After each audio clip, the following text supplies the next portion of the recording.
Putain. Oh putain, c'est pas possible. Oh non.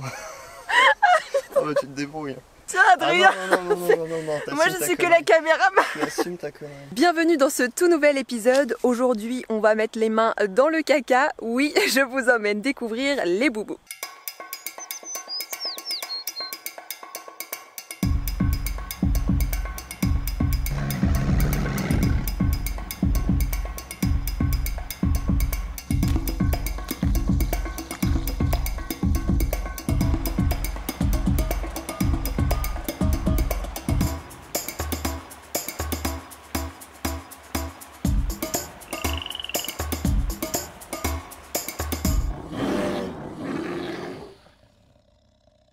Je suis donc avec Adrien que vous connaissez, que vous avez vu dans la vidéo Libellule. Et du coup à la fin de la vidéo Libellule, on vous a demandé si un épisode sur les bousiers vous intéresserait. À notre grande surprise, vous avez été nombreux à nous dire que oui. Du coup on se retrouve aujourd'hui pour parler des bousiers. Et je me pose encore la question, à savoir quelle espèce vous intéresse vraiment dans cet épisode. Est-ce le bousier ou une éventuelle autre espèce? Et donc on part à la découverte des bousiers. Là on marche dans un champ, une pâture normande, avec quelques vaches à l'intérieur et on est à la recherche de bouses. Et on va essayer de trouver quelques belles bouses de vaches dans lesquelles on va trouver un peu de bousiers. On a 180 espèces de bousiers environ en France et on va avoir 3 grands types de comportements principaux chez les bousiers. Le premier, ça va être peut-être le plus connu, c'est le bousier qui va faire une petite boule d'excréments et qui va la rouler comme ça un petit peu plus loin de sa source d'origine. Donc ça c'est les scarabées rouleurs notamment, qu'on a surtout dans le sud de la France et dans les régions africaines et tropicales. Et puis on a 2 autres catégories, on va avoir des bousiers fouisseurs, donc eux ils vont creuser un tunnel sous un excrément, une bouse de vache par exemple, ils vont creuser à 20-30 cm de profondeur et puis ils vont enfouir de la bouse sous terre. Et la 3e catégorie, le 3e comportement, ça va être des petits bousiers, souvent des petits bousiers de taille réduite, de 5-6 mm, ce qu'on appelle des aphodius pour la plupart, qui eux vont rester à l'intérieur de la bouse et qui vont creuser des galeries dans la bouse. Adrien, j'ai marché dedans. Est-ce que j'ai tué des bousiers? C'est probable. Non. Donc on arrive là sur une bouse de vache et on remarque qu'on a un petit tas de terre à côté de l'excrément. Et donc ça c'est une trace en fait de la présence d'un bousier qui est en activité sous la bouse. Donc il faut imaginer que notre bousier va être attiré par la bouse de vache, va arriver la plupart du temps en volant, va se poser à côté ou sur la bouse de vache, et puis ensuite il va commencer son activité de bousier, donc il va se nourrir tout simplement de l'excrément, et puis surtout ce qui va l'intéresser c'est de se reproduire aussi. Donc il va creuser son tunnel, et la terre qu'il va extraire du tunnel, il va la remonter à la surface. Et il va la remplacer par de la bouse de vache. Donc quand on voit un petit tas de terre comme ça à côté d'une bouse de vache, c'est qu'on a un bousier en activité, et à ce moment-là, on va aller regarder à l'intérieur, on va creuser pour essayer de le trouver, puis on verra à quelle espèce de bousier on a affaire. Donc on va essayer de dégager en fait l'entrée du trou. Là tu creuses sous la bouse. Enfin, là je creuse, voilà, je creuse sous la bouse. Tu vois, je suis arrivé à peu près à 20 cm de profondeur, il y a une épaisseur de pelle là quasiment. Ouais. Donc le bousier il creuse son tunnel, il peut descendre jusqu'à 20, 30, parfois 40 cm sous terre. Et il enfouit de la bouse à 30 ou 40 cm pour constituer une petite loge de bouse dans laquelle il va pondre ses œufs. Voilà, donc on a le bousier là qui arrive, donc qui est dans la terre. Ça c'est un bousier. C'est même ce qu'on appelle un minotaure. Alors minotaure, il se reconnaît très facilement parce qu'il a 2 grandes cornes comme ça en fait, à l'avant du corps. Et donc ça c'est un mâle. Tu refais un petit tas de boules? Bah ouais quand même, pour que l'excrément reste quand même favorable encore un peu quoi. Petite précision importante. Bon là en creusant comme je viens de le faire pour déterrer le bousier, on perturbe son travail évidemment. Le tunnel qu'il était en train de creuser, bah, malheureusement il est détruit, mais bon c'est pas grave, le bousier est pas abîmé, il pourra recommencer son activité sous la prochaine bouse de vache dès qu'on l'aura libéré.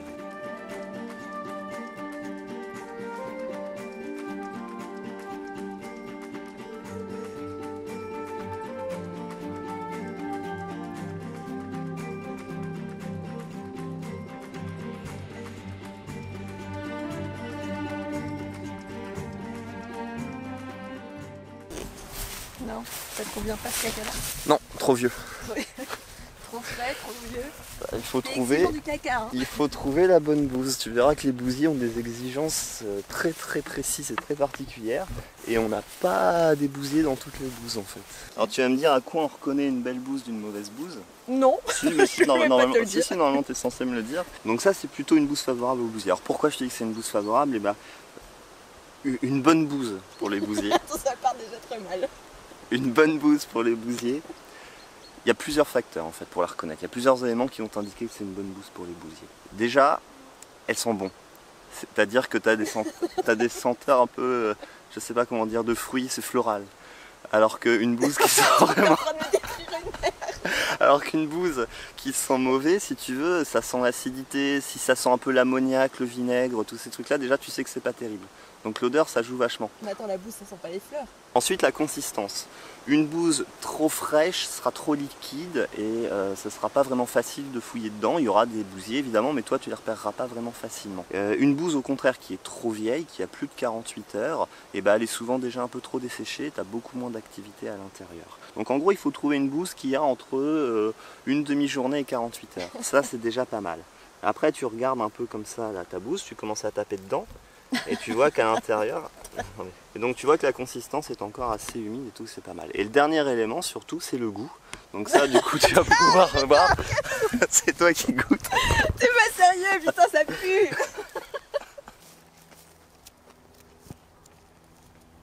Là, on a une bouse qui est plutôt intéressante et on a également une trace d'activité de bousier. Pas le même que tout à l'heure. Là, on va être sur des bousiers beaucoup plus petits en taille, mais qui vont être aussi souvent beaucoup plus nombreux. Donc en fait, tous les petits trous là que tu vois là, tout autour, ici, tout ça, là, tu vois, c'est vraiment des traces d'activité de petits bousiers. Ça, c'est des boubous. Ça, c'est des petits bousiers. Alors, c'est pas les plus impressionnants, mais ils sont quand même très efficaces. Ces petits bousiers là, qui sont petits, qui font 5-6 mm, qu'on appelle des aphodius, ils ont un système de fonctionnement qui est très différent du gros bousier qu'on a vu tout à l'heure. Il va, lui, creuser des galeries à l'intérieur de la bouse de vache, il va rester dedans, il ne va pas faire de tunnel en dessous, par contre il va creuser des galeries dans la bouse et il va de cette manière-là aérer la bouse de vache, il va transporter aussi des spores de champignons, des bactéries qui vont eux-mêmes ensuite contribuer à la dégradation de l'excrément et ensuite il va pondre ses œufs à l'intérieur de la bouse et les larves vont également consommer la bouse de vache de l'intérieur.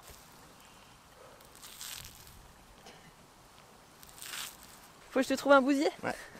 Ok, trouvons un bousier. Je me munis de ta petite pelle à caca.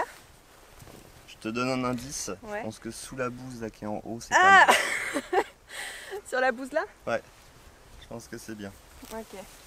J'ai pas envie de mettre la main là-dedans, hein. Et je retourne complètement le truc. Ouais, vas-y, creuse un petit peu en dessous. On verra si t'as...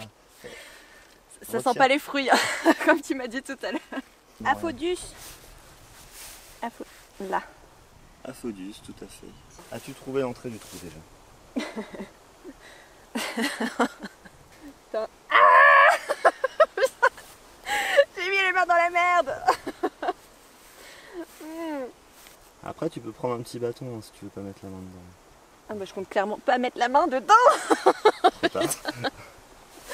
Non. Je dois faire merde. Oh là là. Voilà, je l'ai rebouché. Je te... Oh putain, c'est pas possible. J'étais désolée. Oh non. Oh bah tu te débrouilles. Oh non. Tiens. Tiens Adrien. Ah non. Moi je suis que la caméra. Tu assumes ta connerie. J'ai les mains pleines de merde. Tu assumes ta bêtise. Oh non, mais regarde. J'en ai là. Je te signalerai que tu as fait ça toute seule comme une grande. Je n'y suis pour rien. Je me suis roulée dans la merde.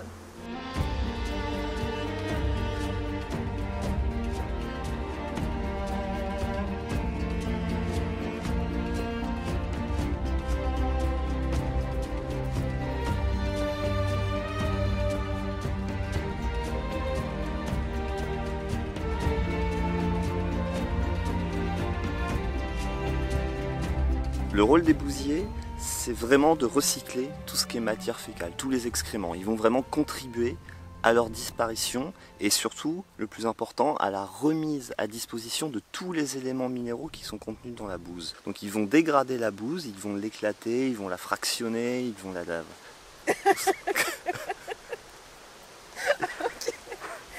mec est passionné. Et comment veux-tu faire un truc sérieux avec toi? C'est juste pas possible. Comment tu veux être sérieux en disant ça? Ils ont toujours ces couleurs un peu ternes. Ben non, c'est ça le problème, c'est qu'il y en a plein des super colorés. Normalement, t'en as des rouges, t'en as des jaunes, t'en as des... Voilà. Mais... Oups. Quelle est la différence entre scatophile et scatophage? Non, Non. J'ai une doudoune blanche, t'as pas le droit. Oui, bah je sais bien, c'est pour ça que je force pas. Mais... Ça se paiera très cher. Marie version commando quoi. J'aime me rouler dans la bouse. Il faut concevoir l'excrément, la bouse de vache, comme un micro-écosystème qui va naître, qui va évoluer et puis qui va disparaître. Et tout au long de ces différentes phases, on a des relations où les bousiers en fait occupent une place centrale.